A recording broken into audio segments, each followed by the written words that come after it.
এবারটা কি বলছে শুনো মিউচুয়াল করি। এমনও দিন আসবে ভাই, কখনো ভাবিনি যে এরকম ভিডিও দেখতে হবে। এমডি শহীদুল, ছেলেটার কি দোষ? সে ভিডিও করে শুধু আপনাদের ভালোবাসা পাওয়ার জন্য, অনেক দূরে এগিয়ে যাওয়ার জন্য। কিন্তু কিছু ছেলে তার ভালো সহ্য করতে পারে না, তাকে রোস্ট করে, তাকে গালি দেয়, তার পরিবারকে মা বোন তুলে গালি দেয়। কি হলো ভাই, সে এত কিছুর পরেও ভিডিও করে শুধু আপনাদের ভালোবাসা পাওয়ার জন্য।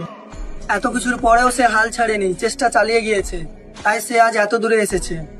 আর আমি যতদূর জানি, এমডি শহীদুল ভাই যখন ছোট ছিল তখন থেকেই নাকি তার বাবা বেঁচে নাই। আর এখন কিছু ছেলে ভিউয়ের জন্য, কিছু লাইক ভিউয়ের জন্য তার মরা বাবাটাকেও রোস্ট করতে ছাড়ে না। বাহ ভাই বাহ, তোদের কি একটু বিবেক বলতে কিচ্ছু নাই? এমডি শহীদুল ভাই, তোমার জন্য মন থেকে দোয়া রইল সবসময়, তুমি এগিয়ে যাও। আমি রোজ করবো, আমি তো নিজে এমটি ছিল ফ্যান।